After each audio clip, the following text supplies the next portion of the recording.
We have updates from Albay where several towns have been placed under a state of calamity. That's because of the continuing unrest of Mayon volcano. And for updates, we'll be bringing in News 5 correspondent Mon Gualvez. Mon, okay, kita namin naka-face mask ka pa rin.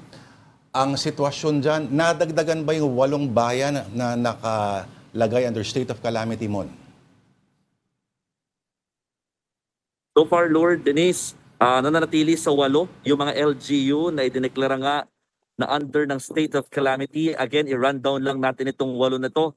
3 cities yan, kabilang ang Legazpi City, Tabaco City at saka Ligao City. Habang yung 5 bayan mula sa Santo Tomas, Malilipot, Daraga, Tamalig at saka sa Ginubatan. Itong 8 LGU na ito, yung mga nakapalibot malapit talaga dito sa Bulkang Mayon na sa mga oras na ito, sayang natakpan lamang ng ulap, no, yung pinakabunganga ng bulkan, pero patuloy pa rin nag-aalboroto ang Mayon volcano habang nakataas sa alert level 3. At sa nakalipas nga na magdamag, nasa 17 na mga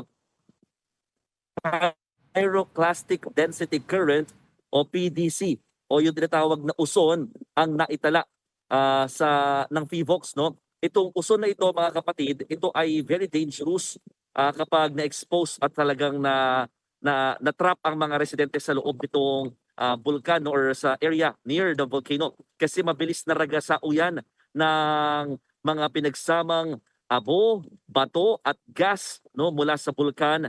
At ito ay talagang mahirap daw iwasan. Yan ang sinasabi ng mga otoridad. Ito rin yung nagdudulot nito mga nakaraang araw ng makapal na ash plume na nagiiwan naman ng matinding ashfall dito sa lugar. Ito mga pinapakita naming video kahapon lamang ito.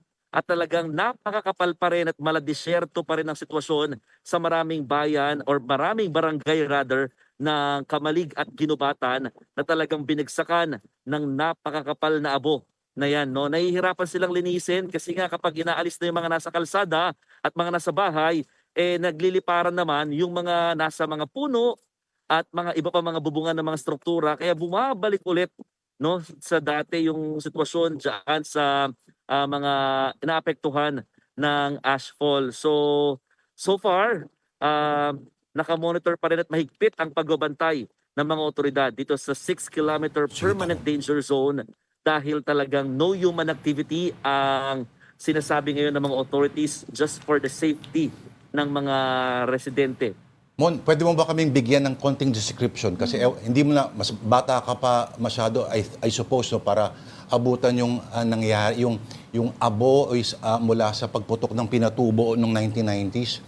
Pero describe mo sa amin yung abo, hindi ito parang kahit gaano kapino, halimbawa yung buhangin sa Boracay. Mas pino pa rin yan. Halimbawa, paano kumakain ng mga tao dyan? Halimbawa, para maiwasan yung pagpunta ng abo sa kanilang inumin o pagkain. Ganyan. Oo, actually, Lord Denise, no, yung abo na nanggagaling nga dito sa Bulkang Mayon, this is not an ordinary buhangin, ha, kasi ano talaga siya, para siyang pinong-pino na mga particles ng lava. Kasi masakit sa balat. Kapag na-expose kami, hindi lang siya basta kate. Umaabot sa parang mahapdi, no, yung feeling sa balat kapag hindi siya kaagad nahugasan ng sabon at tubig. Idagdag pa yung sakit sa mata at yung amoy ng asupre, yun talaga yung medyo nakaka-disturb, no, at saka nakaka-irritate hindi lamang ng ilong kundi pati ng lalamunan at saka yun nga ng mata, no. Kaya yung mga may asthma at mga may respiratory tract infection mas nag-trigger dahil nga sa abo, no. Yung ginagawa ng mga residente, pinapakita namin ngayon sa inyo, actually, yung bahay na ito, talagang kahit nakasara na daw yung bintana at pinto nila, pinapasok pa rin daw.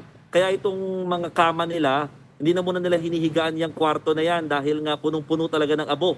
Pero ang diskarte na lang ng mga residente, tinatakpan muna ng mga tela, yung mga damitan, mga lagayan ng pagkain. So pag kumakain sila, indoors naman in fairness. So ang sinasabi lang din ng mga authorities, make sure na yung mga tubigan, mga tubig, particularly, dapat pinapakuluan muna bago inumin kung sakasakalit gagamitin pang luto dahil hindi ho safe, no? Magiging contaminated ang mga pagkain at inumin kapag ito ay nadapuan talaga ho ng abo. So, yun naman yung payo ng mga otoridad. Manatili muna indoors habang nagpapatuloy pa yung paglilinis ng makapal na abo na nangyari dito sa lugar.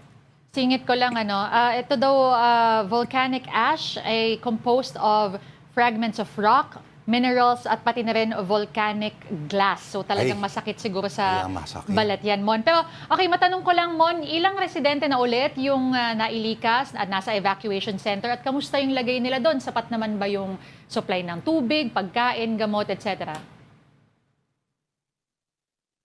Sa huling bilang, Denise, mahigit 1,000 pamilya yung mga nailikas na residente dito sa malaking bahagi ng Albay, lalo na yung mga naapektuhan nung nakaraang Sabado dahil nga sa matinding ashfall. Actually, marami sa mga residente na nagsilikas, hindi lamang yung nasa permanent danger zone, kundi yung mga nasa 7-kilometer danger zone na nahihirapang huminga. No, karamihan kasi dyan, mga senior citizen, at may mga ilan dyan, may mga dala pa mga babies na 3-week-old pa lamang, no? Or 3 linggo pa lamang yung edad nila, kaya talagang hindi safe yung ma-expose sa matinding exposure sa ash, no? At ang masaklap, no, yung ilang mga evacuation center na ginagamit, particularly schools, in one room, hindi bababa sa 7 yung nagsisiksikang mga pamilya at talagang nananawagan sila. May mga dumarating naman doon na tulong na mga relief packs mula sa DSWD pero hindi ganun karami. At ang nakakalungkot nga lang, ang sinasabi nila sa amin, kung sila raw ay mag-request, sana raw diaper ng matanda at bata. Kasi hindi nga sila makapaghanap buhay ngayon, lalo ang kanilang mga trabaho or pinagkakakuhanan ng income sa kanilang mga taniman at mga livestock na nasa 6-kilometer permanent danger zone na ngayon bawal pang pasukin. Mon, sorry, may mga pets din ba na kinailangan i-evacuate? In fairness naman,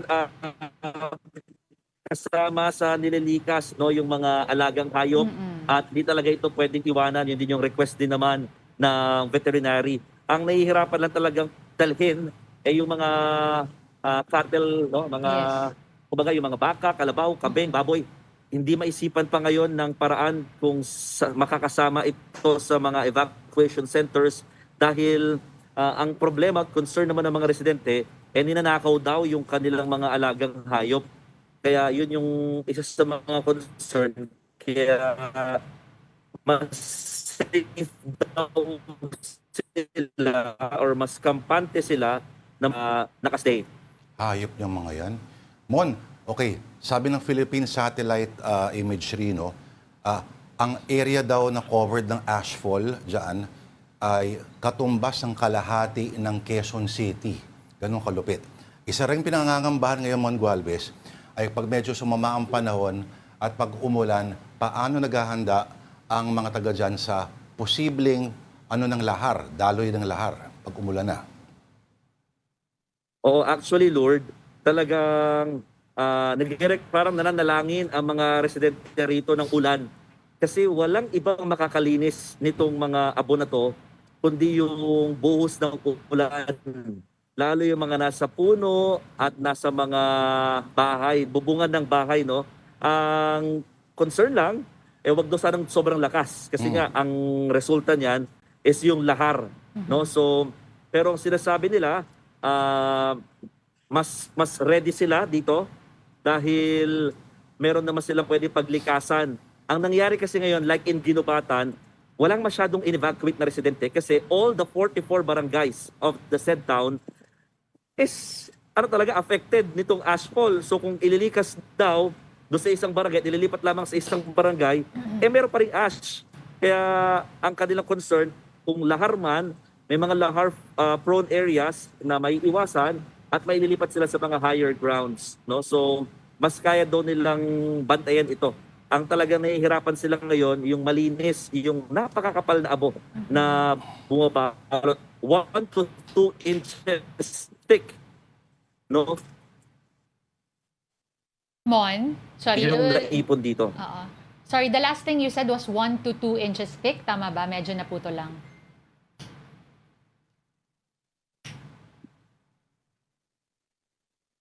Mon, okay. So, Yes, Denise, tama. Okay. So, may sinabi ba yung mga otoridad? Let's say, ano yung nakikita nilang timeline, I guess, dun sa cleanup operations? Kung talagang hirap, at medyo kailangan pang manalangin ng konting ulan para matulungan sila. I keep asking that on the government officials here. Pero sinasabi nila, ASAP, no? Sabi ko, dapat meron tayong timeline na dapat malinis talaga yung mga apo na yan. Kasi kawawa, hindi lamang yung mga residente, kundi pati na rin sila. Dahil paulit-ulit lamang yung paglilinis, sayang yung effort, kumbaga. So, ang sinasabi nila, in a week time, yun yung pinaka-target na malinis talaga. In fairness, hindi lamang yung provincial at local units ang nagtutulungan dito sa paglilinis, kundi pati na rin yung ibang mga probinsya dito sa Bicol Region nagpapadala na ng kanilang mga fire truck para talaga malinis at makatulong na maalis yung makapal na abo dito sa lugar. Alright. Mukhang lumalakas ang hangin. Mag-ingat ka. Maraming salamat sa ating Newsfire correspondent, Mon Gualvez. Kayo at inyong team. Mag-ingat kayo. Thank you, Mon.